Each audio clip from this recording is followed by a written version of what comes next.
Welcome, listeners. Welcome back to my channel. This is Sharon. We will continue part 3 of Simon's vision. Simon stood in silent amazement, admiring the angel's presence. Awe gripped his soul. That radiant light that walked with them carried a calming effect unlike anything earthly, dissolving fear as though it had never existed. Their teachings of heaven were not merely words to hear, but truths to be reflected upon.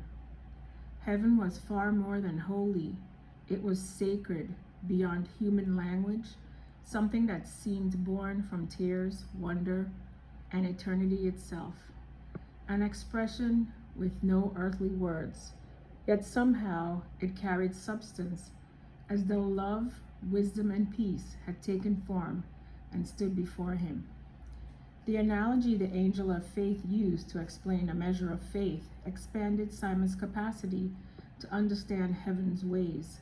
Suddenly, his grandmother's prayers made sense. He could now see why Grandma Sybil had positioned herself on her knees, clinging to scripture with unwavering results. What Simon once viewed as routine prayers was something deeper. In the heavenly realm, her faith had substance. It moved. It reached. It carried weight. Each prayer she whispered through trembling lips had not fallen silent to the ground. They had risen. The angels gazed upon Simon with a seriousness that shifted the atmosphere around him. "Simon," one of them said gently, "your assignment has been revealed, but it must remain secret." Simon looked puzzled. "Secret?" he asked. "Yes," the angel of faith replied. "Because of the classification of the assignment upon the earth, it cannot yet be spoken. These are mysteries that belong to divine timing.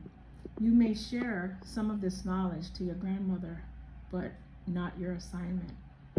The angel paused. His voice carried authority. He stepped forward. "Take this scroll and eat." It shimmered with a light unlike anything Simon had ever seen.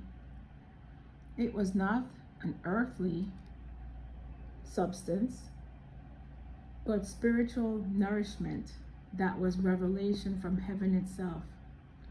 Though he had not yet fully understood, Simon too was in the spirit. He took the scroll without hesitation and began to eat. Come back tomorrow. We'll continue the rest of the story. Have a great day.